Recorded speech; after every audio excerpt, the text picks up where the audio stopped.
بسم الله الرحمن الرحيم. الحمد لله رب العالمين، والصلاة والسلام على سيد الأنبياء والمرسلين وعلى آله وصحبه وأهل بيته أجمعين. أما بعد فأعوذ بالله من الشيطان الرجيم. بسم الله الرحمن الرحيم.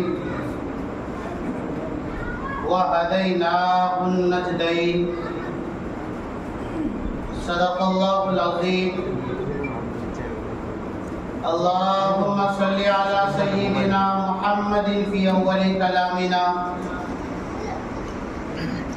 اللهم صل على سيدنا محمد في أوسط كلامنا. اللهم صل على سيدنا محمد في آخر کلامنا. گرامی قدر حضرات سامعین، نوجوانان اسلام، بزرگان دین اور یہاں جلوہ افروز حضرات علماء عظام اور پردہ نشین خواتین، جیسا کہ آپ کو اور ہمیں یہ بات معلوم ہے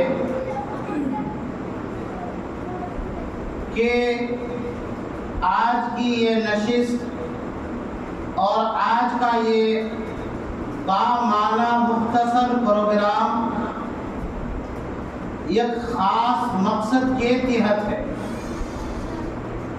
اس پروگرام کا اپنا ایک خاص عنوان ہے، اس کا ایک اپنا نام ہے اور اس سے ایک مناسبت بھی خاص ہے. ہمیں اور آپ کو یہ بات خوب اچھی طرح سے معلوم ہے کہ ہم اور آپ جب کہ چھوٹے چھوٹے بچے تھے یا ابھی نہیں تھے، اس وقت سے ہمارے علاقے میں جب بھی کبھی باطل نے، رسم و رواج نے، بدعات و خرافات نے چیلنج کیا ہے حق کو، اور علماء حق کے سامنے اگر چیلنج اپنا رکھا ہے تو میرے عزیزوں، اس چیلنج کے قبول کرنے والے، باطل کو شکست دینے والے، بدعات و خرافات کو توڑنے والے، ہم سب کے چہیتے مقرر اور ہم سب کے ہر دل عزیز مقرر حضرت مولانا سید اقدس طاہر غیابی صاحب رحمت اللہ علیہ تھے. یقیناً آپ کی قربانی تھی ہمارے اس علاقے میں. آپ ہم سے زیادہ خوب جانتے ہیں. ہم لوگ جب کبھی مادے پور میں یا کشن گنج میں 2-4 مہینے جو پڑھے ہیں یہاں، چونکہ ہم تو بنگلور میں پڑھے، یہاں تو زیادہ نہیں جانتے ہیں، تو جو 2-4 مہینے اس علاقے میں مادے پور مدرسہ میں اور جامعہ حسینیہ مدنی نگر کشن گنج فرید گورا میں ہم نے 1-2 مہینے جو یہاں تعلیم حاصل کی، بہت بچپنے میں شروع میں حافظ بھی نہیں بنے تھے، اور اس وقت معلوم ہوتا تھا کہ فلاں جگہ پر حضرت مولانا طاہر حسین صاحب غیابی رحمت اللہ علیہ آنے والے ہیں، تو طلباء کا ایک ہجوم امن پڑتا تھا. اور آپ کی تقریر سے، آپ کی آمد سے الحمدللہ ہمارا یہ علاقہ خوب فائدہ اٹھایا. تو یقیناً حضرت کا یہ حق تھا کہ آپ کے نام پر بطور تعزیت کے جلسہ کا انعقاد کیا جائے، اور آپ نے جو یہ چھوٹا سا پروگرام سجایا ہے، یہی پروگرام دراصل کامیاب ہوتا ہے اور ہونے والا ہے انشاءاللہ. تو ہم اپنی طرف سے، اراکین پروگرام کی طرف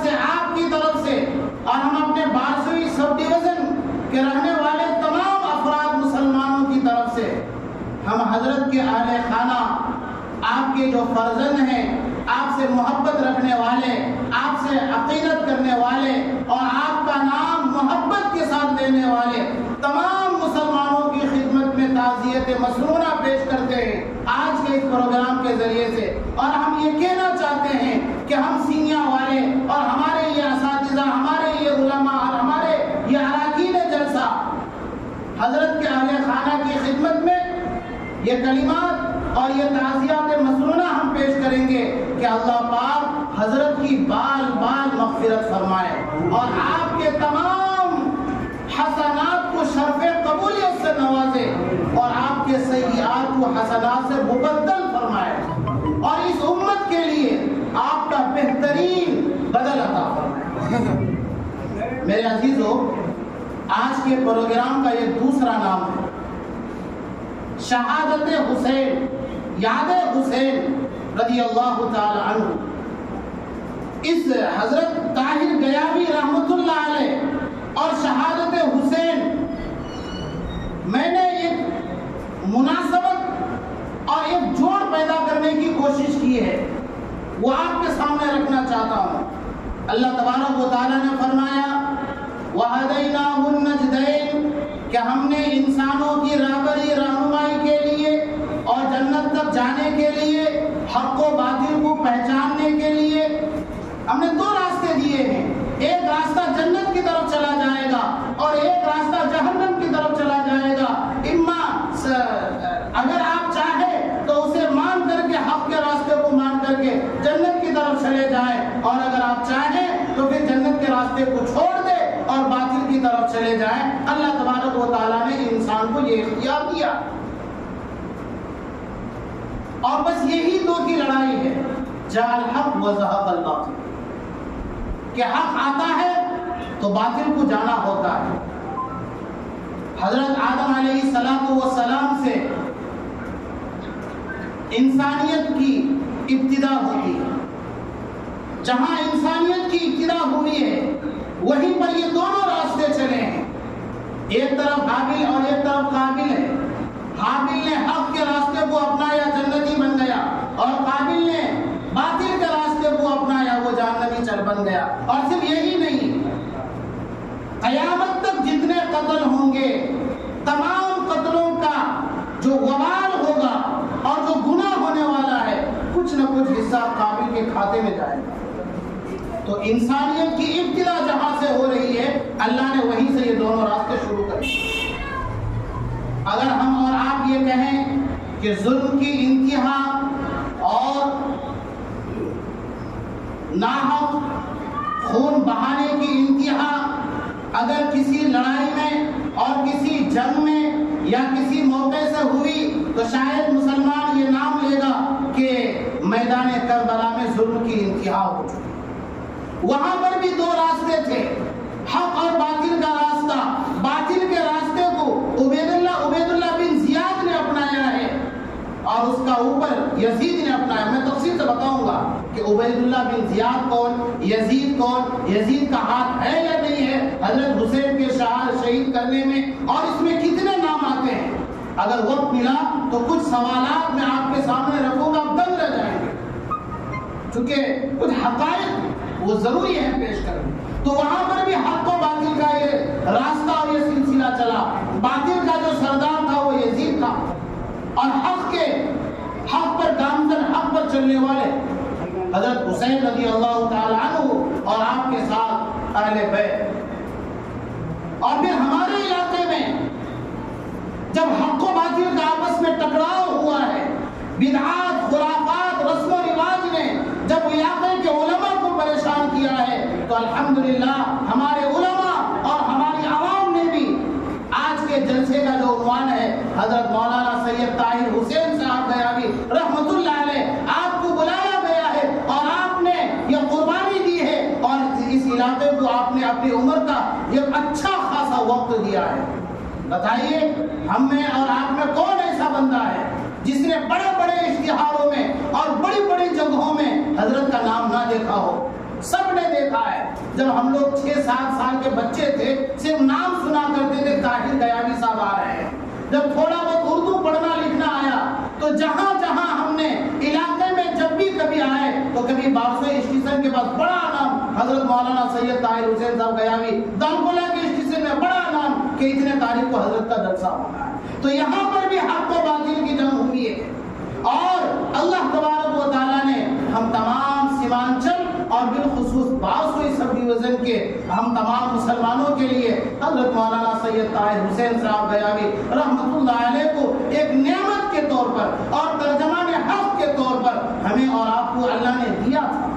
ہم اللہ سے دعا کرتے کہ اللہ پاک حضرت کا بہترین بدل اس امت کو عطا کرے. آپ کی زندگی اور آپ کے زندگی کے واقعات ہم سے زیادہ آپ جانتے ہیں کیونکہ بہت سارے جلسے یہاں ہوئے, پروگرام ہوئے ہمارے بارسوئی سب ڈویژن میں.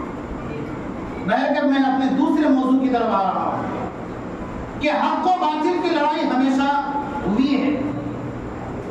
جب تقریباً 19 سال سن 41 ہجری کو حضرت امیر معاویہ رضی اللہ تعالیٰ عنہ دمشق میں ملک شام, دمشق کا ہی ملک شام, وہاں پر جب آپ نے خلافت سنبھالی ہے اس سے پہلے چھوٹا سا واقعہ ہوا تھا. حضرت حسین رضی اللہ تعالیٰ عنہ کے بڑے بھائی حضرت حسن رضی اللہ تعالیٰ عنہ آپ نے بھی خلافت سنبھالی. اور جب آپ نے یہ محسوس کیا ہے کہ امت کا شیرازہ بکھر جائے گا اور آپس میں اختلاف و انتشار پیدا ہوگا تو حضرت حسن رضی اللہ تعالیٰ عنہ جو حضرت حسین کے بڑے بھائی ہوتے ہیں آپ نے صلح کی ہے. آپ نے حضرت امیر معاویہ کے ہاتھ پر بیعت کی ہے اور کہا کہ حضرت آپ ہم تمام مسلمانوں کے خلیفۃ المسلمین سن 41 ہجری میں. پھر اس کے بعد سے لے کر کے 60 ہجری تک تقریباً 19 سال کا عرصہ ہوتا ہے.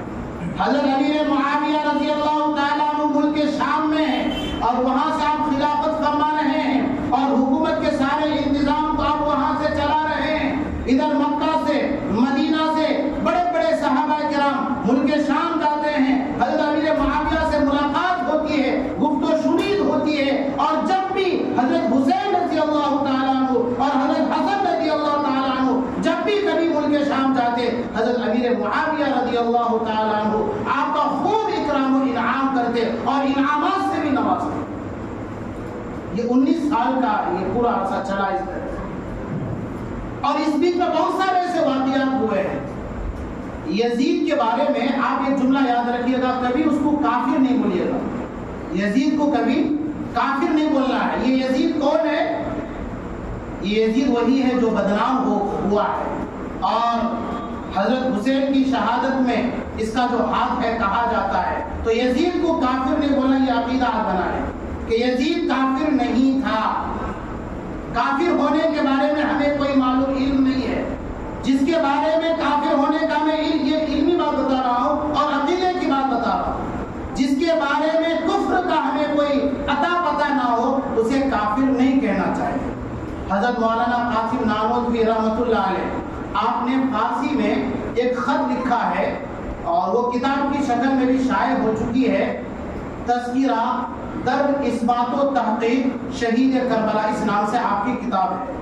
تو حضرت قاسم نانوتوی رحمۃ اللہ علیہ نے یزید کے نام کے ساتھ ایک جملہ بڑھایا, یزید پلید. پلید کے معنی گندا, نالائق, مردود, فاسق, گنہگار, یہ مطلب ہوا. تو آج یہ عقیدہ بنائیے یزید کہ جس کا ہاتھ ہے حضرت حسین کی شہادت میں وہ کافر ہونے کے بارے میں کسی کو اس کا علم نہیں ہے, اس لیے اس کو کافر نہیں کہنا ہے. لیکن اس کا یہ بھی مطلب نہیں کہ ہم یزید کے ساتھ ہیں حسین کے ساتھ نہیں. نعوذ باللہ, بھائی ہم ہمیشہ حسینی ہیں, حسینی رہیں گے اور کل قیامت کے دن ہم حسینی کی صف میں رہنا چاہتے ہیں, یزید کی صف میں رہنا نہیں چاہتے. ایک عقیدہ کہ یزید کے بارے میں کفر کا ہمیں کوئی پتہ نہیں ہے اس لیے ہم اسے کافر نہیں کہیں گے. دارالعلوم دیوبند کے فتاوی میں ایک سوال آیا, پوچھا گیا کہ کیا یزید کو فاسق کہنا چاہیے یا نہیں, کیا یزید کو کافر کہنا چاہیے یا نہیں.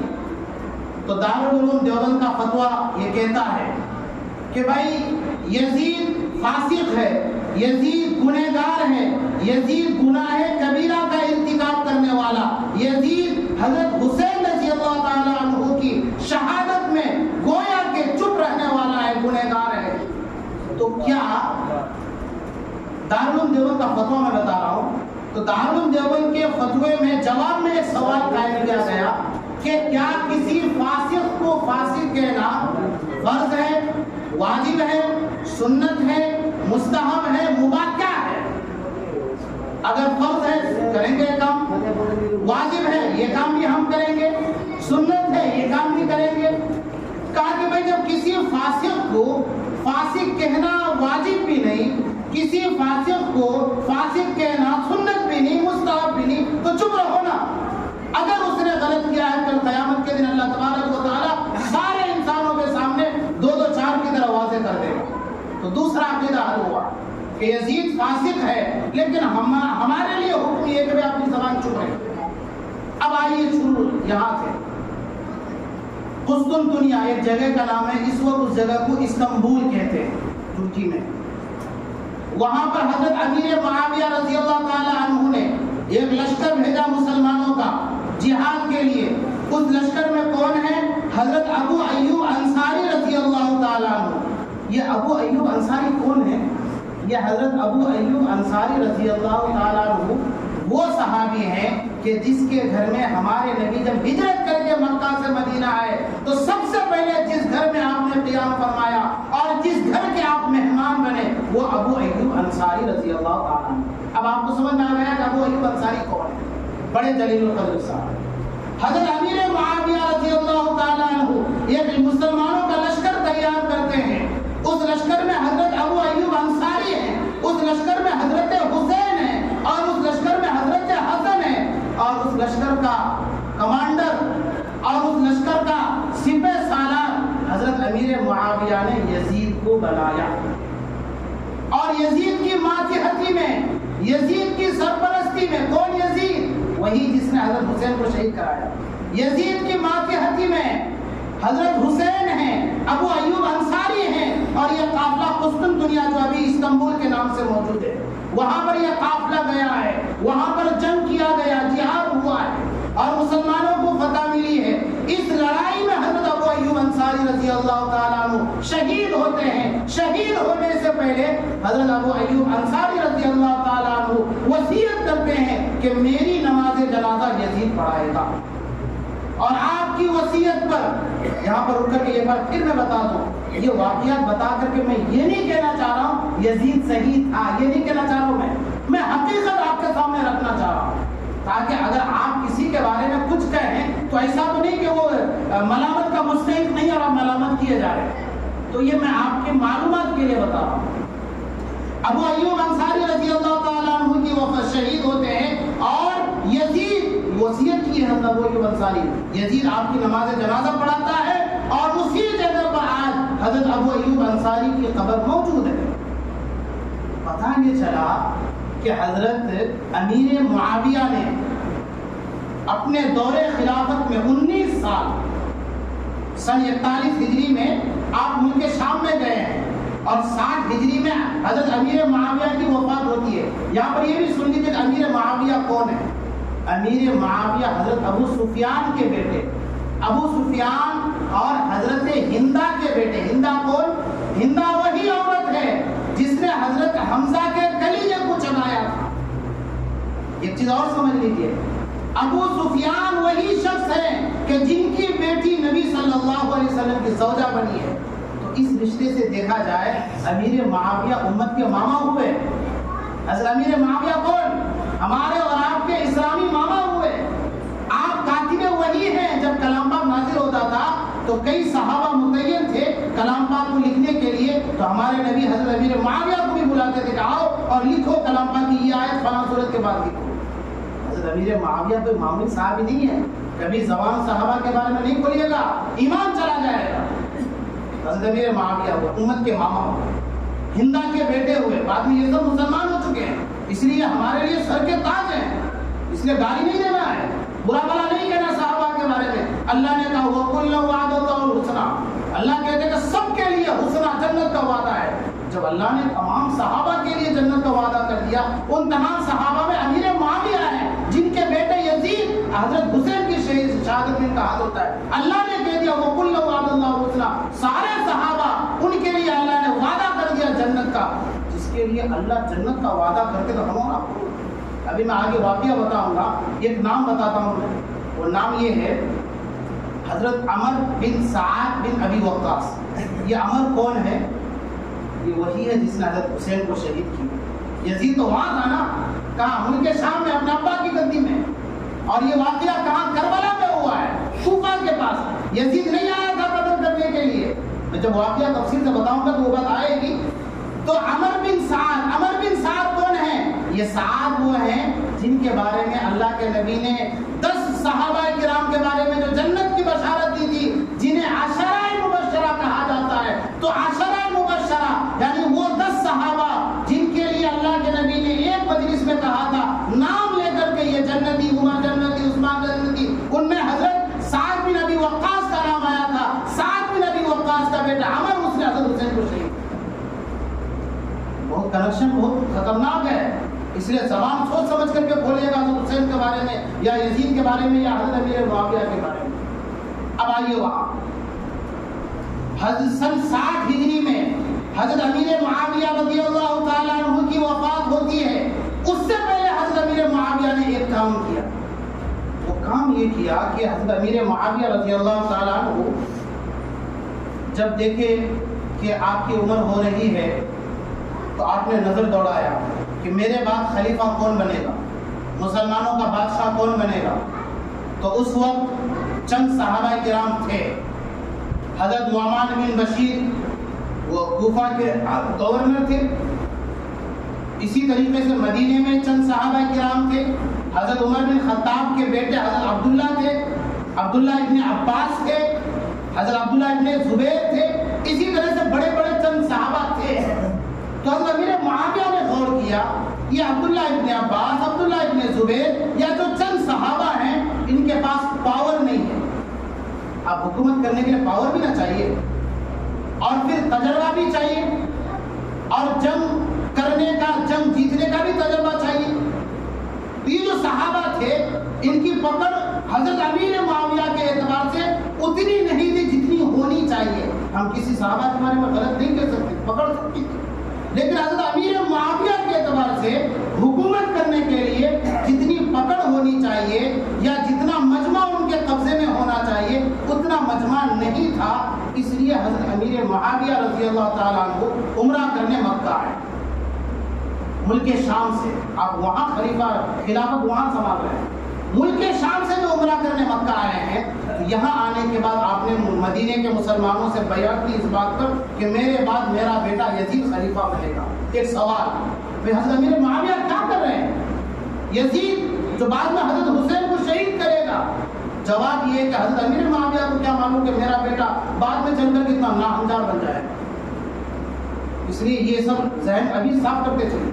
حضرت امیر معاویہ رضی اللہ تعالیٰ عنہ اپنے بیٹے کے لیے خلافت دے رہے. سارے مسلمان حضرت امیر معاویہ کے ہاتھ پر بیعت کیا یہ کہہ کر کے کہ ہاں آپ کے بعد آپ کا بیٹا ہمارا سب کا مسلمانوں کا خلیفہ بنے گا, سوائے 4 آدمیوں. ان 4 آدمیوں کے انہوں نے کہا کہ بھائی یہ تو قیصر و کسریٰ کی سنت ہے کہ باپ کے بعد اس کا بیٹا خلیفہ بنے گا. کسی صحابی نے یہ کہا کہ خلفاء راشدین ابو بکر صدیق, عمر بن خطاب, عثمان غنی, حضرت علی رضی اللہ تعالیٰ عنہ, انہوں نے تو کبھی ایسا نہیں کیا کہ میرے بعد میرا بیٹا. آپ یہ کام کر رہے ہیں اس لیے ہم بیعت نہیں کریں گے. مکہ مدینہ کے مسلمانوں میں صرف 4 مسلمانوں کو چھوڑ کر سارے مسلمانوں نے امیر معاویہ کے ہاتھ میں بیعت کی یہ کہہ کر کہ آپ کے بعد آپ کا بیٹا یزید ہمارا مسلمانوں کا بادشاہ اور خلیفہ بنے گا. پھر وہی سوال کہ حضرت امیر معاویہ یہ کیا کر رہے ہیں؟ تو جواب یہ ہے اس وقت تک یزید کے بارے میں یہ عیان نہیں ہوا تھا, یہ بات ابھی ظاہر نہیں ہوئی تھی کہ یہ فاسق ہے, یہ گنہگار ہے, یہ نماز چھوڑنے والا ہے, یہ شرابی ہے. یہ سب کچھ ابھی نہیں ہوا تھا اور یہ سب گناہ کا کام کھلم کھلا اس نے نہیں کیا تھا, جس کی وجہ سے حضرت امیر معاویہ یہ سمجھتے تھے کہ مسلمانوں کے حق میں میرے بعد میرا بیٹا بہتر ہوگا مسلمانوں کے لیے. ایسا نہیں کہ حکومت کی لالچ ایسا نہیں, مسلمانوں کے لیے بہتر وہ یہی سمجھ رہے تھے. آپ کی وفات کے بعد جب یہ خلیفہ بنے اس کے بعد نا یہ مسئلہ ٹیڑھا ہوا ادھم مچا. پہل کہتے حضرت امیر معاویہ کے بعد یزید خلیفہ بنا مسلمانوں کا. اس نے سب سے پہلے اس وقت مدینے کے گورنر، مدینے کا حاکم ولید بن عتبہ تھا. نام سب یاد رکھے گا، ولید بن عتبہ. یزید نے ولید بن عتبہ کو کہا کہ تم مدینے میں حضرت حسین اور عبداللہ ابن زبیر ان دونوں کو بلاؤ اور تم میرے نام پر بیعت دو اور ان سے یہ اقرار کراؤ کہ میں یزید کو مسلمانوں کا خلیفہ اور بادشاہ مانوں گا. تو عتبہ، ولید بن عتبہ مدینے میں حضرت حسین رضی اللہ تعالیٰ عنہ کو رات میں بلایا اور کہا کہ ملک شام سے مسلمانوں کے بادشاہ یزید کا ایک پیغام آیا. کیا پیغام؟ پیغام یہ ہے کہ آپ میری ہاتھ پر بیعت کریں اس بات پر کہ آپ یزید سے گویا کہ بیعت کر رہے اور یزید کو مسلمانوں کا خلیفہ آپ مانتے ہیں. تو حضرت حسین رضی اللہ تعالیٰ عنہ، حضرت عبداللہ ابن زبیر رضی اللہ تعالیٰ عنہ نے کہا کہ بھائی مجھ جیسا آدمی رات کو یہ کام کرے گا؟ یہ تو کھلا دن میں ہونا چاہیے. جب دن ہوگا، جب سارے لوگ دیکھیں گے تو دن میں آپ کے ہاتھ پر بیعت کروں گا، یہ کام تو دن میں ہونا چاہیے. یہ کہہ کر کے حضرت حسین ولید بن عتبہ کے ہاتھ میں، جو کہ گورنر تھا مدینے کا یزید کی طرف سے، اور یزید کہاں ہے؟ ملک شام دمشق میں. حضرت حسین نے بیعت نہیں کی ولید مدینے میں، ولید بن عتبہ سے بیعت نہیں کی، اور اسی راتوں رات حضرت حسین رضی اللہ تعالیٰ مدینہ المنورہ سے ہجرت کر کے مکہ گئے. اسی رات صبح ہونے سے پہلے.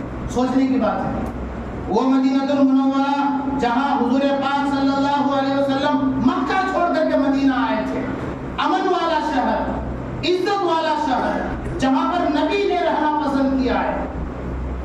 آپ کے نواسے حضرت حسین رضی اللہ تعالیٰ اس شہر کو چھوڑ کر کے ہجرت کر رہے مکے کی طرف. راستے میں دو صحابہ، بڑے صحابہ ملاقات ہوتی حضرت حسین کی اور عبداللہ ابن زبیر کی.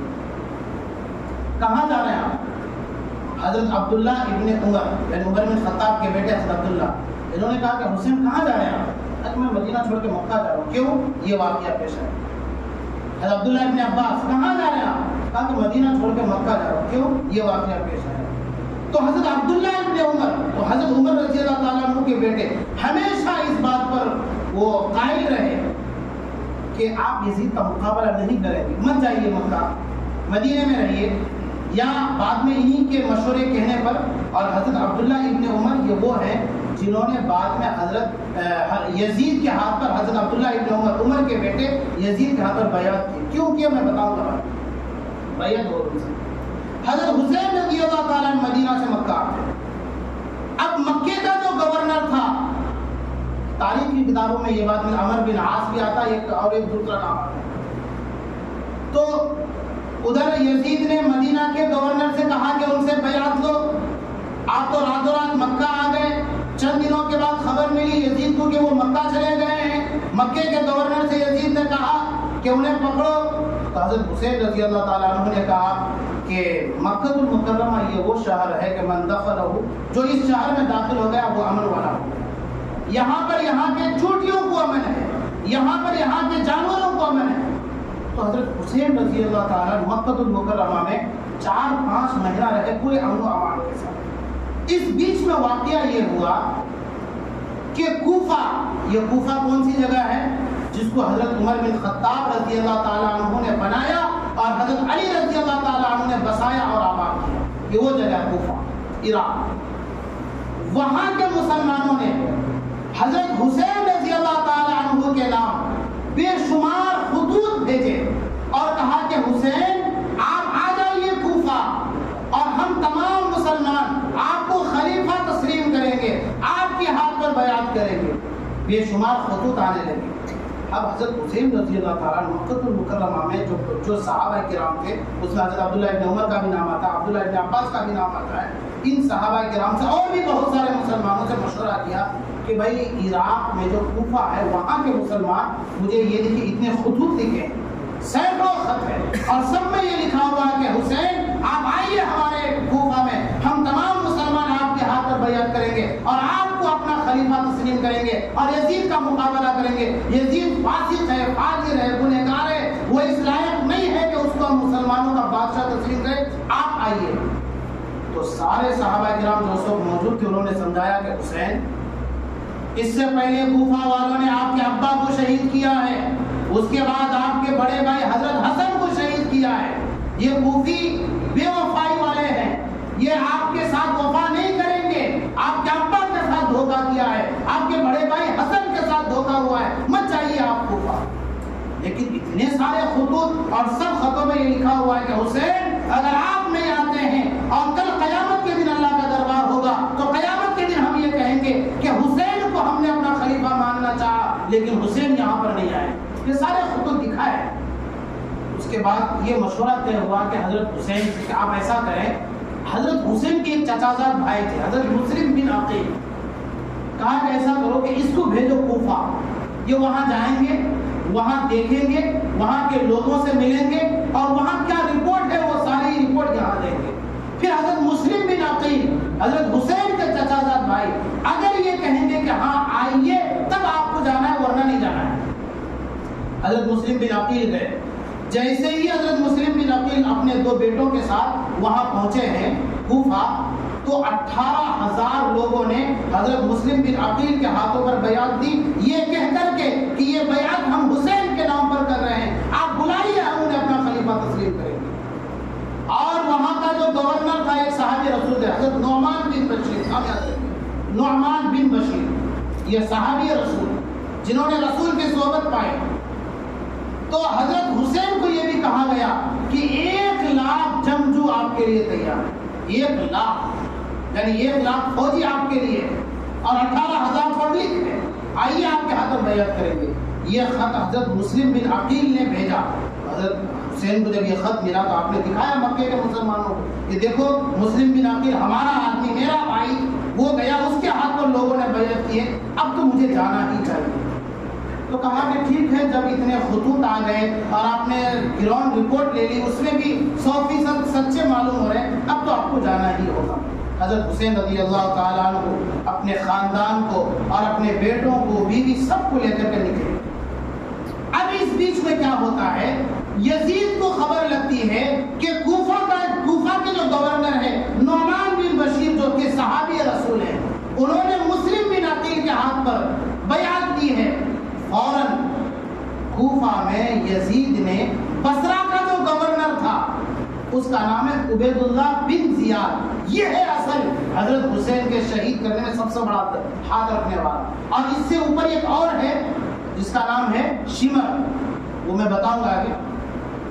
تو عبید اللہ بن زیاد کو یزید نے کہا کہ تم جاؤ کوفہ اور وہاں جو نعمان بن بشیر کوفہ کے حاکم اور گورنر ہیں ان سے کہو کہ ان کو میرا خط دکھانا اور کہنا کہ اب تم نہیں رہے. چنانچہ وہ حضرت مسلم بن عقیل وہاں موجود ہے, سارے صحابہ کے سارے مسلمان موجود ہیں اور جامع مسجد میں حضرت مسلم بن عقیل جو کہ حضرت حسین کے چچا زاد بھائی ہوتے ہیں, آپ خطاب کر رہے ہیں. ایک بڑا مجمع ہے, سارے مسلمان انتظار کر رہے ہیں حسین کب آئیں گے. تو اس بیچ میں گھوڑا پر سوار ہو کر کے, بالکل یہاں پر پٹی, منہ میں پٹی باندھ کر کے صرف آنکھ کھالی ہے, تیز رفتار گھوڑے پر سوار ہو کر کے آ رہا ہے. سب لوگوں نے سمجھا کہ شاید حضرت حسین آ رہے ہیں. جب وہ آیا, آنے کے بعد اپنے منہ سے وہ پٹی کو کھولا تو دیکھا کہ یہ تو عبید اللہ ابن زیاد ہے. اور عبید اللہ ابن زیاد اتنا بڑا ظالم تھا کہ اس کے ظلم سے سارے لوگ ڈرتے تھے. اور اس نے تلوار کو نیام سے نکالا, نیام سے تلوار کو باہر نکالا اور کہا آپ کے جو گورنر نعمان بن بشیر ہیں وہ معزول کر دیے گئے, وہ ہٹا دیے گئے, یزید نے ان کو ہٹا دیا, اب مجھے یہاں کا گورنر بنایا ہے. یہ ہے یزید کا خط. جب یزید کا خط دیکھا لوگوں نے, حضرت نعمان بن بشیر معزول ہو گئے. معزول کے معنی اب وہ گورنر نہیں رہے. اب کون گورنر رہا؟ عبید اللہ ابن زیاد. اب اس نے کہا کہ میں تمہارے لیے ایک تحفہ لایا. عبید اللہ ابن زیاد نے کہا میں تمہارے لیے ایک تحفہ لایا. کہا کہ کیا تحفہ؟ کہ دیکھو یہ تلوار ہے اور مجھے معلوم ہوا ہے اور ہمارے بادشاہ یزید کو معلوم ہوا ہے کہ تم سب نے یزید کی بغاوت کے لیے حسین کے ہاتھ پر بیعت کرنے کے لیے اس کے بھائی مسلم بن عقیل سے تم نے بیعت کی ہے. اب تمہارے لیے یہ تلوار میں گفٹ لایا ہوں, بتاؤ تم اس تلوار میں کٹنا چاہتے ہو یا میرے ساتھ ہونا چاہتے ہو. کوفہ والے تو ایسے ہی دھوکے باز تھے, ایک منٹ میں بدل گئے, ایک تلوار میں بدل گئے. اور پھر کیا ہوا, ظلم اور بہت زیادہ ظلم کرتے ہوئے حضرت حسین رضی اللہ تعالیٰ عنہ کے وہ بھائی جو مسلم بن عقیل تھے ان کو شہید کر دیا. یہ عبید اللہ ابن زیاد آپ کے 2 بیٹوں کو شہید کر دیا. اور ادھر حضرت حسین نکل چکے ہیں مکہ سے. اب تو فون کا زمانہ تو ہے نہیں کہ بھائی نعمان بن بشیر جو مکے کوفہ کے گورنر تھے وہ ختم ہو گئے, آپ کا بھائی شہید ہو چکا, کوئی فون وغیرہ کا زمانہ تو تھا نہیں. اور ادھر حضرت حسین اپنے خاندان کے ساتھ نکل چکے ہیں. ایک جگہ ہے تاریخ کی کتابوں میں زبالہ یا زیالہ اس طرح کا نام آتا ہے. یہاں پر حضرت حسین پہنچے تو عبید اللہ ابن زیاد نے 1000 لشکر تیار کر کے حر نام کا ایک شخص ہے, حر نام کا ہے اور حر نام کے ایک شخص, حر ابن یزید الریاحی اس کا پورا نام ہے. ابن یزید وہ والا یزید نہیں جو امیر معاویہ کا بیٹا وہ یزید نہیں, کوئی دوسرا یزید. حر ابن یزید کو عبید اللہ ابن زیاد نے 1000 لشکر دے کر کے حضرت حسین کا راستہ روکنے کے لیے بھیجا کہ جاؤ مقام زبالہ میں. اب حر ابن یزید آیا اور حضرت حسین کا راستہ روک لیا. کہا کہ ہمارے گورنر نے آپ کو آگے جانے سے منع کیا. حضرت حسین کو تو معلوم نہیں کہ کیا ہوا ہے. کہا کہ کون ہے تمہارا گورنر؟ تو حر کہتا ہے کہ ہمارا گورنر عبید اللہ ابن زیاد ہے. کہا کہ نعمان بن بشیر تو وہاں کا گورنر تھا اور میرا بھائی مسلم بن عقیل یہاں آیا ہوا تھا. کہا کہ حضرت وہ سب ختم ہو چکا ہے, اب آپ کا یہاں راستہ ختم ہے. تو حضرت حسین رضی اللہ تعالیٰ عنہ نے کہا کہ دیکھو ٹھیک ہے تمہارا اب گورنر عبید اللہ ابن زیاد ہوا, تو ایک کام کرو میرا راستہ چھوڑو, میں سیدھا چلا جاؤں گا اور یزید سے ڈائریکٹ بات کر لیتا ہوں, یا پھر ایک کام کرو میں واپس چلے جاتا ہوں, یا پھر ایسا کرو کہ مجھے چھوڑ دو, میں جہاں مسلمان کہیں پر جہاد کر رہے ہیں میں اس لشکر میں گھس جاؤں گا وہاں جہاد کروں گا. حر نے کہا کہ ایک کام کیجئے, میں تو آپ کو ایسے ہی تینوں کام کرنے نہیں دوں گا, نہ یزید کے پاس جانے دوں گا, نہ ریٹرن آپ کو مکہ جانے دوں گا, اور نہ کسی مسلمانوں کے لشکر میں آپ کو ملنے دوں گا. آپ اور ہم چاہیے اور یہ رپورٹ ہم اپنے گورنر عبید اللہ ابن زیاد کو دیتے ہیں. جب تک وہاں سے کوئی جواب نہیں آتا تب تک ہم اور آپ چلتے رہیں. اب حر ابن یزید نے یہ خط لکھ کر کے عبید اللہ ابن زیاد کو دیا ہے. ادھر یزید کو بھی معلوم نہیں کہ یہاں کیا ہو رہا ہے. چلتے چلتے مقام وہ جو کربلا ہے وہاں تک پہنچے تو عبید اللہ ابن زیاد کے پاس جب حر ابن یزید کا خط پہنچا اور انہوں نے کہا کہ حضرت حسین یہ کہہ رہے ہیں یا تو میں یزید سے مل لوں گا, یا وہ ریٹرن میں مکہ چلا جاتا ہوں, یا میں کسی مسلمانوں کے فوجی سے مل جاؤں گا, تو عبید اللہ ابن زیاد نے کہا بات تو ٹھیک ہی ہے, جب وہ ایسے ہی وہ مان رہا ہے, ایسے ہی یزید سے ملنا ہی چاہتا ہے, تو لڑائی کرنے کی کیا ضرورت ہے. عبید اللہ ابن زیاد بھی تھوڑی دیر کے لیے تیار ہو گیا. اس کے بعد وہاں پر ایک اور شخص تھا بڑا ظالم, اس کا نام ہے شمر. اس نے کہا کہ عبید اللہ کیا کہہ رہے ہو تم, یہ حسین پتہ کون ہے؟ حسین وہی ہے جو مدینہ کا جو گورنر ولید بن عتبہ سے بھاگا تھا مکہ, 5-6 مہینے ہو گئے اب تک ہاتھ نہیں آیا ہے. یہ اچھا موقع ہے. یہ کون کہہ رہا؟ شمر کہہ رہا. کس کو کہہ رہا؟ عبید اللہ کو, کہ اگر آج تو نے اسے چھوڑ دیا تو یہ ہمارے ہاتھ سے نکل جائے گا. اچھا موقع ہے کہ ہم اسے یہی نمٹا دیتے ہیں تاکہ یزید کے یہاں ہمارا مقام بڑھ جائے گا. شمر یہ کون ہے؟ یہ بھی ایک صحابی رسول کا بیٹا ہے. شمر یہ بھی صحابی رسول. لیکن یہاں پر ایک عقیدہ صاف کرتے تھے, اگر کسی صحابی کا بیٹا غلط ہو جائے اس کا ہرگز یہ مطلب نہیں کہ وہ صحابی غلط ہے, نعوذ باللہ.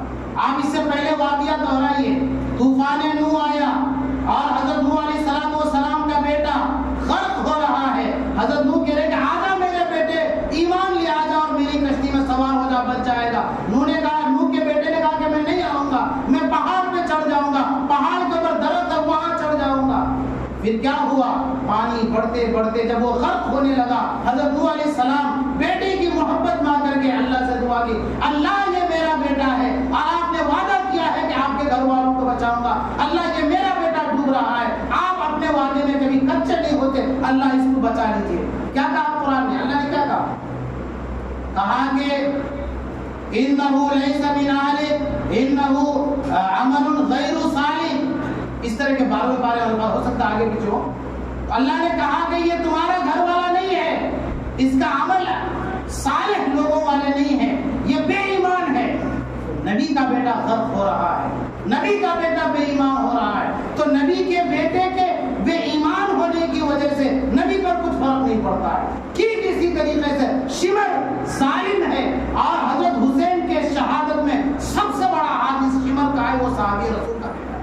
اس سے صحابہ رسول پر کچھ فرق نہیں پڑے گا، جیسا کہ یزید وہ حضرت امیر معاویہ کا بیٹا ہے، اور عمر بن سعد بن ابی وقاص عشر مبشرہ، سعد بن ابی وقاص عشر مبشرہ کے صحابہ میں ان کا بیٹا سعد بن عمر ہوتا، اس نے حضرت حسین کو شہید کیا۔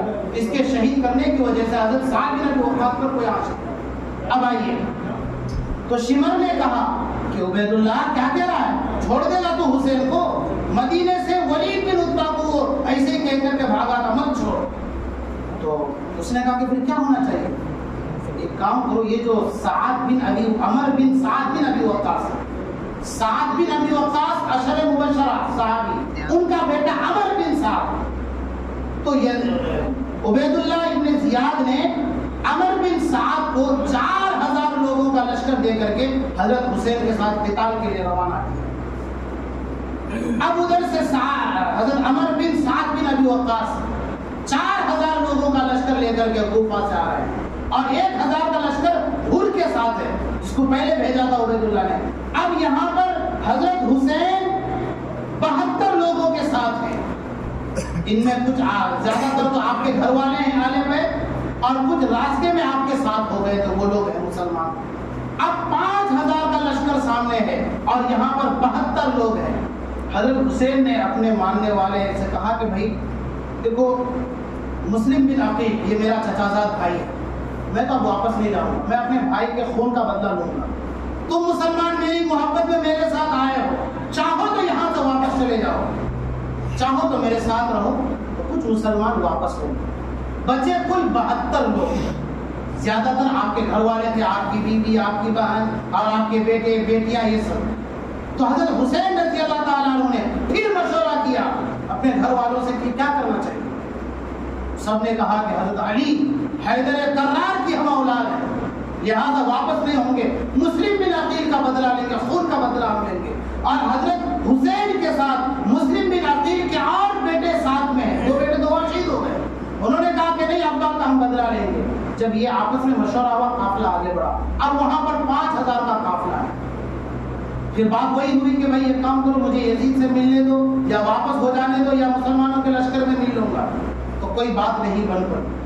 تو پھر حضرت حسین نے جب یہ بات رکھی تو کچھ دیر کے لیے عمر بن سعد بن ابی وقاص نے سوچا یہ بھی تو ٹھیک ہی ہے کہ بھائی یزید سے مل لیں گے، ہم لوگ لڑائی کیوں کر رہے ہیں؟ یزید کو خلیفہ بنوانے کے لیے، اور حسین خلیفہ سے ملنا چاہ رہے ہیں، تو مسئلہ تو حل ہے، کیا کرنے لڑائی کریں گے؟ وہ بھی تھوڑی دیر کے لیے تیار ہو گئے۔ پھر انہوں نے خط لکھا عبید اللہ ابن زیاد کو، کوفہ کے جو گورنر ہیں، کہا کہ بھائی مسئلہ تو حل ہے، 4000 5000 1000 اس کی ضرورت ہی نہیں ہے، یہ تو ملنا چاہ رہا ہے یزید سے، اور یزید کے پاس جانا تو چاہ رہے ہیں۔ پھر وہ تیار ہوا، وہ جو شمر تھا وہاں پر، اس نے کہا کہ ہاں چھوڑ دو گے حسین کو؟ تب پھر عبید اللہ ابن زیاد نے کیا کہا شمر سے، ایک کام کرو، کیا تم اس کو نمٹا سکتے ہو؟ کہا کہ بالکل نمٹا سکتا ہوں۔ کہا کہ کتنا آدمی چاہیے؟ تو شمر نے کہا کہ میں اپنی مرضی سے جتنا چاہوں گا۔ اب عبید اللہ ابن زیاد کوفے کا گورنر، وہ کہتا ہے کہ جتنے آدمیوں کو لینا ہو لے لو، لے لیا۔ اب شمر ایک انتہائی درجے کا ظالم تھا، یا اگر بازاری زبان استعمال کرے 1 نمبر حرامی گالی کے اعتبار سے، نسل کے اعتبار سے صحابی کے اولاد۔ تو اب یہ جو آیا تو شمر اتنا بڑا ظالم تھا کہ اس سے پہلے جو 4000 کا قافلہ عمر بن سعد کے ساتھ عبید اللہ نے جو بھیجا تھا، تو یہ عمر بن سعد اس نے سوچا کہ یہ شمر آ رہا ہے، اس سے پہلے 4000 کا لشکر دے کر کے عبید اللہ ابن زیاد نے مجھے بھیجا، پھر دوبارہ اس کو بھیجنے کا کیا مطلب؟ ضرور دال میں کالا ہے۔ تو اب شمر آ کر کے کہا کہ کیا ہوا، لڑائی ہوگی یا صلح ہوگی؟ تو انہوں نے کہا کہ دیکھو ہم لوگ تو عبید اللہ ابن زیاد کو خط لکھے ہیں، خط کا جواب آنا چاہیے، تم لشکر لے کر کے آ رہے ہو۔ تو شمر نے کہا کہ ہاں، یا تو تم مجھے اپنا لشکر مانو، اگر نہیں مانتے ہو تو شمر عبید اللہ ابن زیاد سے یہ ایگریمنٹ کروا لیا تھا، وہ جو 1000 کا لشکر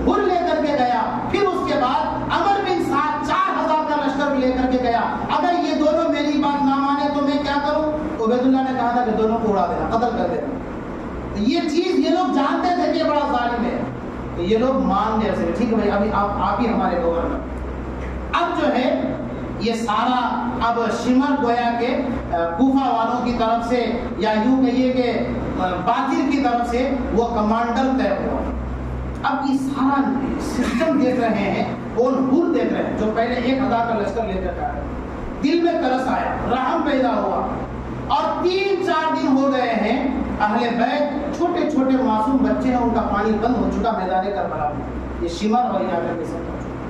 تو حر جو 1000 کا لشکر لے کر کے آیا تھا، بڑا افسوس ہوا انہوں نے اپنے بیٹے کو لیا اور ایک چچا زاد بھائی کو لیا اور خود گھوڑے پر سوار ہوئے اور تیز رفتار کے ساتھ شمر کے لشکر سے نکل کر کے حسین کے لشکر میں گھس گئے اور کہا کہ حسین مجھے معاف کر دے، میں آپ کا مخالف بن کر کے دشمن بن کر کے آیا تھا، یہ مجھ سے نہیں دیکھا گیا کہ نواسہ رسول اور حضور صلی اللہ علیہ وسلم کے اولاد آج پیاسے تڑپ رہی ہے، جو کل قیامت کے دن جس کے نانا کے ہاتھوں سے آب کوثر پلایا جائے گا، آج اس کی نسل اور آج اس کے گھر والے پیاسے تڑپ رہے ہیں، یہ مجھ سے دیکھا نہیں گیا، اس لیے میں دشمنوں کے لشکر سے نکل کر کے آپ کے لشکر میں آتا ہوں، اور حسین میں چاہتا ہوں کہ میں آپ کی حفاظت میں اپنی جان قربان کروں۔ یہ کون؟ وہی جو پہلے 1000 کا لشکر لے کر کے آئے تھے، حر ابن یزید ریاحی، یہ حضرت حسین کے لشکر میں مل گئے۔ اب یہاں 72 لوگوں کا یہ ہے، اور یہ 8 محرم ہے، جیسے 8 اور 9 محرم 3-4 دن سے پانی بند ہے۔ پھر حضرت حسین رضی اللہ تعالیٰ عنہ نے کہا کہ ظالموں، جیسے آج ہے 9 محرم، کل ہے 10 محرم، بالکل یہی تاریخ 9 محرم ہے۔ حضرت حسین نے کہا کہ ظالموں ایک دن ٹھہر جاؤ اور آج کی رات گزر جانے دو، کل مقابلہ ہوگا، جو کچھ بھی ہوگا کل ہوگا۔ کچھ لوگ کہتے ہیں کہ حضرت حسین نے مہلت مانگی، کچھ لوگ کہتے ہیں کہ حضرت حسین تھوڑی دیر کے لیے ڈر گئے۔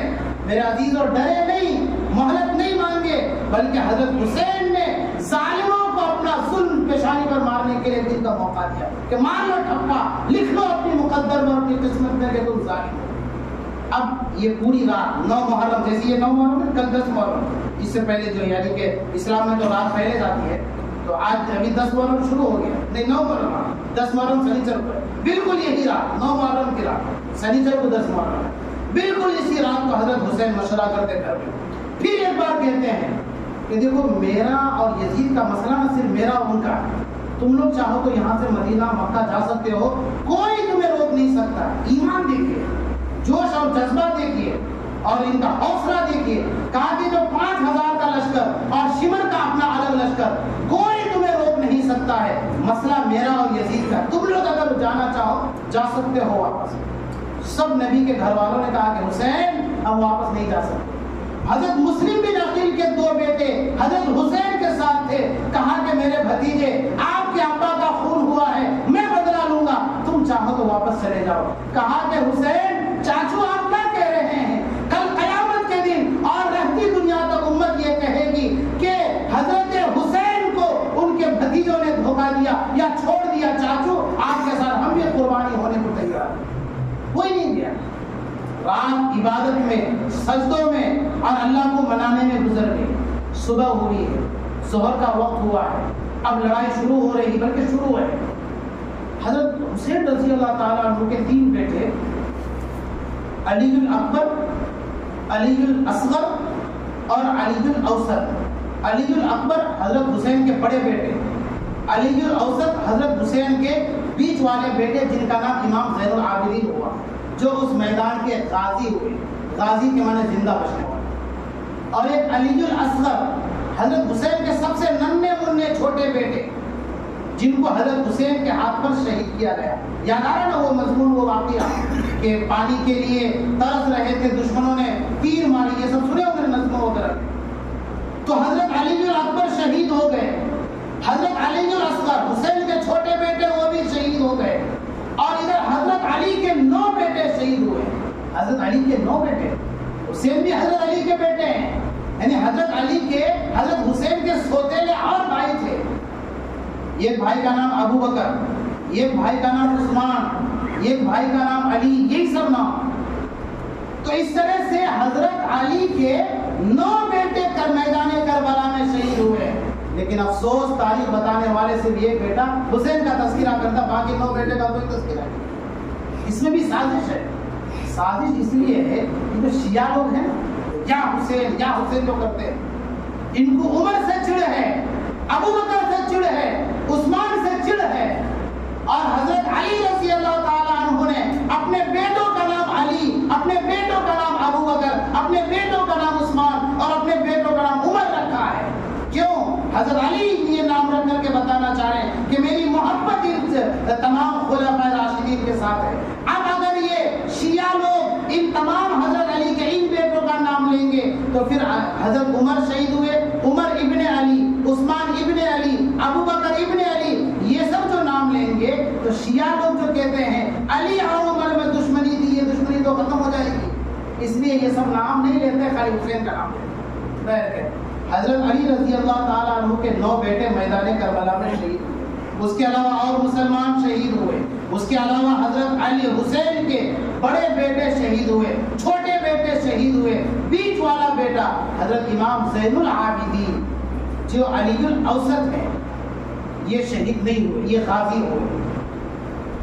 ظہر کا وقت ہوا، اس کے بعد علماء جانتے ہیں کہ ایک نماز ہے صلاۃ الخوف، وہ میدان جنگ میں پڑھی جاتی ہے۔ صلاۃ الخوف کا مطلب یہ ہوا کہ مثلاً 2 رکعت ہے، مسلمان لڑائی کر رہے ہیں، جنگ کر رہے ہیں، نماز کا وقت ہو گیا، تو آپ کیا کریں گے مسلمان کہ نماز ہوگی تو آدھا قافلہ وہ حفاظت کرے گا کہ کوئی دشمن حملہ نہ کر دے، 1 رکعت پڑھیں گے، پھر 1 رکعت پڑھ کے یہ لوگ نکل جائیں گے، حفاظت کریں گے، اور وہ لوگ جو حفاظت کر رہے تھے وہ لوگ پھر اس امام کے پیچھے آئیں گے اور دوسری رکعت پوری کریں گے۔ تو امام کی تو دوسری رکعت ہوئی، لیکن اس قافلے کی پہلی رکعت ہوئی۔ امام سلام پھیریں گے، اب سلام جب پھیریں گے یہ لوگ مسبوق ہوئے، مسبوق اپنے اعتبار سے نماز پوری کرے گا۔ علماء جانتے ہیں خالی اس کو کہتے ہیں صلاۃ الخوف۔ تو وہاں پر ایک اور شخص تھے، انہوں نے کہا حضرت حسین رضی اللہ تعالیٰ عنہ سے کہ حسین ہم آپ کی حفاظت میں اپنی جان کی قربانی دینا چاہتے ہیں، اب میدان کربلا تیار ہے، ظہر کا وقت ہے، حضرت حسین سے کہتے ہیں کہ ہم صلاۃ الخوف پڑھنا چاہتے ہیں، اور دشمنوں سے کہتے ہیں کہ ظالموں، اور دشمن کو وہی مسلمان سے بھی ہے کہ ظالموں صلاۃ الخوف کو جانتے ہو، نماز کو جانتے ہو، لیکن ظالموں نے یہ بھی موقع نہیں دیا۔ حضرت حسین نماز کے لیے کھڑے ہیں اور آپ کے چاہنے والے اور آپ کے وفادار یا آپ کی حفاظت کر رہے ہیں، لیکن نہیں کیا نماز پڑھنے کا موقع۔ حضرت حسین رضی اللہ تعالیٰ عنہ کو شہید کر دیا سجدے کی حالت، اور یہ شمر کہا کہ اگر اس کو چھوڑتے ہو تو پھر یہ ہم سب کے لیے وبال جان بن جائے گا۔ اس طرح سے حضرت حسین رضی اللہ تعالیٰ عنہ کو شہید کیا گیا۔ جب حضرت حسین رضی اللہ تعالیٰ عنہ کو شہید کیا گیا تو اب عبید اللہ ابن زیاد کے پاس حضرت حسین رضی اللہ تعالیٰ عنہ کے سر مبارک کو پہنچایا گیا، اور یہاں پر ساری عورتیں موجود ہیں، کسی نے پردہ کو ضائع نہیں ہونے دیا اور کسی نے اپنے دوپٹے کو ہٹنے نہیں دیا، اس حالت میں بھی۔ علماء بیان کرتے ہیں اگر میدان کربلا کو 2 لفظوں میں سمجھنا ہو تو یہ کہو کہ پورا میدان کربلا سجدہ اور پردہ میں پوشیدہ ہے، پورا میدان کربلا سجدہ اور پردہ میں پوشیدہ ہے، کہ اہل بیت نے، نبی کے گھرانے نے پردے کی حفاظت کی، عورتوں نے اور مردوں نے سجدے کی حفاظت کی، پورا کربلا اسی میں سجدہ اور پردہ میں۔ اگر آج امت پردے کی حفاظت کر لے اور سجدے کی حفاظت کر لے، وہ ہے اصل میں حسینی، وہ ہے اصل میں نبی کا دیوانہ، وہ ہے اصل میں حسین کا چاہنے والا اور ماننے والا۔ یہ پیغام ہے میدان کربلا کا، یہ پیغام ہے حضرت حسین کا، اور یہ پیغام ہے حضرت حسین کی شہادت کا، کہ نہ عورتوں نے پردہ کو ضائع ہونے دیا، نہ مردوں نے سجدہ کو ضائع ہونے دیا، نہ گردن کٹا دی اور سجدے میں اپنی گردن کٹا دی، لیکن سجدے کو ضائع ہونے دی۔ اس طرح سے حضرت حسین رضی اللہ تعالیٰ عنہ شہید ہوئے۔ اب میں واقعہ کو بالکل مختصر کر رہا ہوں۔ حضرت حسین رضی اللہ تعالیٰ عنہ کو جب شہید کیا گیا، عبید اللہ ابن زیاد کے پاس پہنچایا گیا، تو معلوم ہے اس نے کیا کیا اتاری ہوا۔ آپ کا سر مبارک رکھا ہوا ہے، اس کمبخت نے یہ چھڑی، ڈنڈا لے کر کے، قمچی لے کر حضرت حسین کے ہونٹوں کو یوں یہ کر رہا، مذاق اڑا رہا۔ اس وقت ایک بوڑھے صحابی تھے، حضرت زید بن ارقم رضی اللہ تعالیٰ، 2 شخصوں کے سہارے، بوڑھے صحابی، انہوں نے آیا اور کہا کہ ظالم عبید اللہ ابن زیاد زیاد یہ کیا کر رہا تھا؟ میں نے ان ہونٹوں کو نبی صلی اللہ علیہ وسلم کو چوستے ہوئے دیکھا ہے، بوسہ دیتے ہوئے دیکھا ہے، اور تو چھری مارتا ہے، تو برباد ہو جائے گا۔ جب حضرت زید بن ارقم نے یہ کہا تو اس نے چھری کو ہٹائی۔ پھر میں مختصر آپ کو بتا رہا ہوں وہ شاید ہو رہا ہے۔ تو اللہ تبارک و تعالیٰ نے وہ دن بھی دور نہیں کیا جس جگہ پر عبید اللہ ابن زیاد نے حضرت حسین کی گردن کو رکھا ہے، سر مبارک کو رکھا ہے۔ ایک زمانہ وہ بھی آیا کہ اسی جگہ پر یہی عبید اللہ ابن زیاد کے گردن کو کاٹ کر کے رکھا گیا، اور اس وقت کا جو گورنر تھا مختار ثقفی وہ وہاں کرسی پر، مسند کرسی پر بیٹھا ہوا تھا۔ پھر ایک زمانہ وہ آیا کہ مختار کی گردن وہاں رکھی گئی، اس کا جو گورنر تھا وہ وہاں پر بیٹھا تھا۔ پھر ایک ایسا دور آیا کہ اس کی گردن وہاں پر رکھی۔ یہ سلسلہ 3 سال لوگوں تک چلا، جس نے نبی کے خون کو اور نبی کے نواسے کے خون کو ضائع کیا ہے۔ اللہ نے ایسی موت نہیں دی بلکہ بری موت دی ہے۔ اور یہ شمر اور اسی طریقے سے بہت سارے لوگ جو حضرت حسین کو شہید کرنے میں ساتھ تھے، سب کی بری موت ہوئی ہے۔ وقت نہیں کہ میں آپ کو تفصیل سے بتاؤں۔ اب یہ سارا، اب میں آگے یزید کے پاس، یزید کا اصل مسئلہ تھا جو وہاں تھا ملک شام دمشق میں۔ اب حضرت حسین رضی اللہ تعالیٰ عنہ کی گردن کو اور سر مبارک کو ملک شام پہنچایا گیا، اور خاندان نبوت کے وہ تمام با حیا اور با حجاب عورتوں کو وہاں لے جایا گیا۔ جب سر مبارک کو یزید کے سامنے رکھا گیا، اب ہم کہتے ہیں کہ یزید ظالم کیوں ہے؟ یزید اس لیے ظالم ہے کہ جب تمہیں معلوم ہوا کہ تمہارا گورنر عبید اللہ ابن زیاد نے حضرت حسین کو شہید کرایا، تو بدلے میں تمہیں شہید قتل کرنا تھا نا، آپ نے قتل نہیں کیا۔ آپ نے کیا کہا؟ بہت غلط ہوا، ایسا نہیں ہونا چاہیے۔ کیا خاندان نبوت کے خون کی کوئی قیمت نہیں؟ ایک جملے میں ادا ہو جائے گا۔ کہا کہ بہت غلط ہوا، ایسا نہیں ہونا چاہیے۔ حضرت حسین کی چھوٹی بیٹی حضرت سکینہ رحمت اللہ علیہ رضی اللہ عنہ، انہوں نے کیا کیا؟ جب یزید کے سامنے سر مبارک کو رکھا گیا، چھوٹی معصوم بچی تھی، انہوں نے اپنے قدموں کو اوپر کر کے اپنے ابا کے سر مبارک کو دیکھنے کی کوشش کی۔ جب اس معصوم سی بچی کی نظر اپنے ابا کے سر مبارک پر پڑی ہے، چیخیں نکل گئی، بچی دھائے مار کر کے رو رہی ہے، اور اس بچی کی آواز نے یزید کی بیوی جو گھر میں تھی، اس آواز کو سن کر کے کہا کہ یہ کیا ہو رہا ہے؟ انہیں تو معلوم نہیں تھا۔ اپنے سر پر دوپٹہ لگانا بھی بھول گئی یزید کی بیوی، اسی حال میں مجلس میں آ گئی اور کہا کہ یزید تو نے کیا کیا؟ خاندان نبوت کے ساتھ کیا ظلم کیا؟ جب یہ سارا ماجرا یزید نے دیکھا تو فوراً کسی آدمی سے کوئی چادر لیا اور اپنی بیوی کو پردہ کرایا، کہا کہ تم جاؤ اندر، میں سنبھالوں گا۔ اب یہ جو خاندان نبوت کی جو عورتیں تھیں، حضرت حسین رضی اللہ تعالیٰ عنہ کی بیوی، حضرت حسین رضی اللہ تعالیٰ عنہ کی بہن، اب یہ سب یزید کے گھر میں ہے۔ یزید کی گھر کی جو عورتیں تھیں انہوں نے وفاداری کا معاملہ کیا، انہوں نے اپنا کمزن نکال کر کے دیکھا بہن میری بہن، ظلم ہوا ہے تمہارے ساتھ، لیکن یزید نے بدلہ نہیں لیا۔ اب ہم کہتے ہیں کہ یزید فاسق ہے، یزید ظالم ہے، تیرے ہاتھ میں اللہ نے وہ طاقت دی تھی، تو بدلہ لے سکتا تھا، خالی افسوس کرنے سے کام نہیں چلے گا۔ اب یزید ظالم ہوا کہ تو نے، تمہارے گورنر نے عبید اللہ ابن زیاد نے قتل کروایا، اور تو کہتا ہے کہ میں نے تو قتل کرنے نہیں کہا تھا۔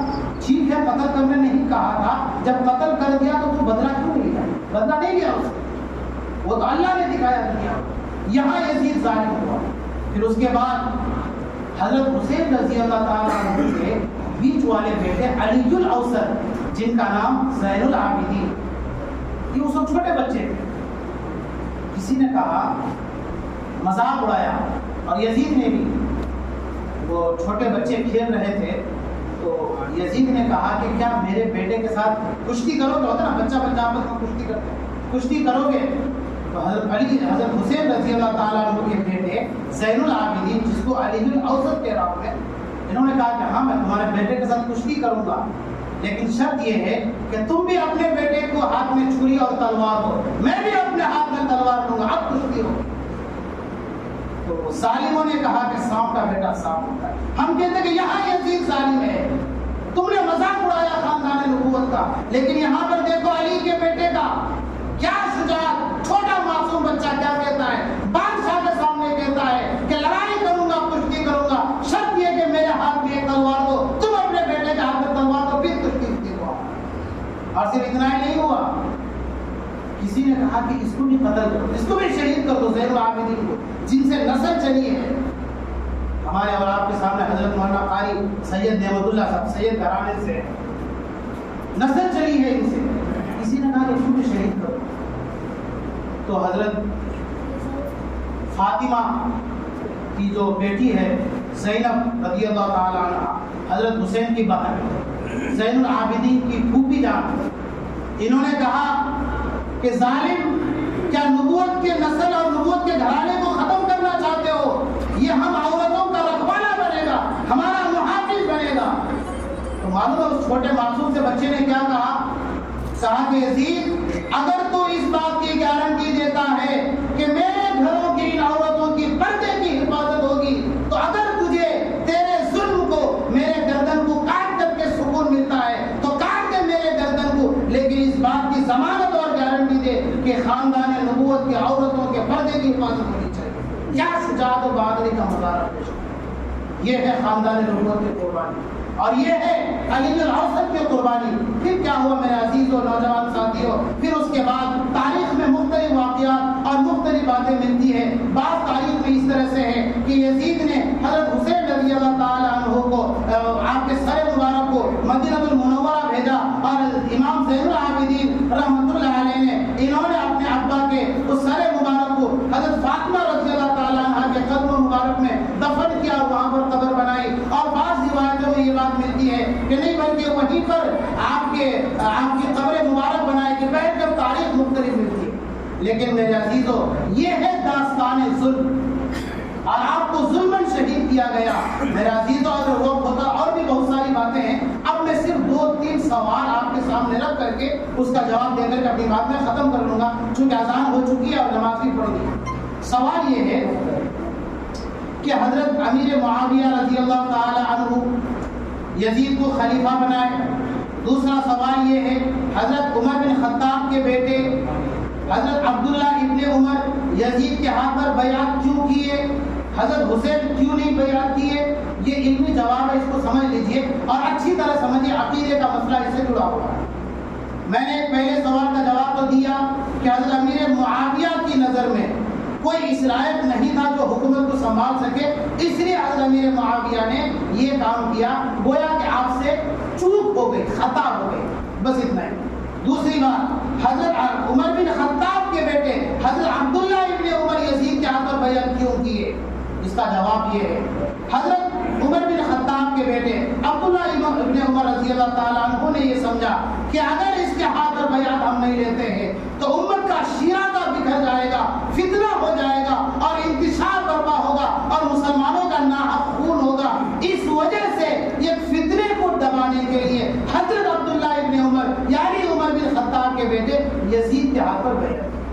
اور ادھر حضرت حسین رضی اللہ تعالیٰ عنہ نے بیعت اس لیے نہیں کی کہ حضرت حسین رضی اللہ تعالیٰ عنہ نے یہ سوچا کہ پورا کوفہ میرے ہاتھ میں ہے اور 1 لاکھ کا فوجی میرے قبضے میں ہے، جیسا کہ وعدہ کیا گیا تھا، تو اس لیے میں یزید پر غلبہ پا سکتا ہوں۔ جب میں یزید پر غلبہ پا سکتا ہوں تو مجھ پر ضروری ہے کہ مسلمانوں کو ایک ظالم اور گنہگار بادشاہ سے نکال کر ایک اچھے اور ایک نمازی اور ایک صحابی رسول کی حکمرانی میں دے۔ تو حضرت حسین نے یہ سوچا، حضرت حسین بھی اپنی جگہ صحیح تھے اور حضرت حسین بالکل حق پر تھے، اس وجہ سے حضرت حسین نے یہ فیصلہ لیا۔ اور ادھر حضرت عبداللہ ابن عمر کے بیٹے نے حضرت حسین سے کہا مت لڑیے ان سے اور آپ بھی یزید کے ہاتھ پر بیعت کیجیے۔ حضرت حسین نے کہا کہ نہیں، میں یہ سمجھتا ہوں۔ تو حضرت حسین بھی اپنی جگہ صحیح، عبداللہ ابن عمر بھی اپنی جگہ صحیح، تو گویا کہ ان سے اجتہادی خطا ہو گئی۔ تو اس طرح سے یہ میدان کربلا کا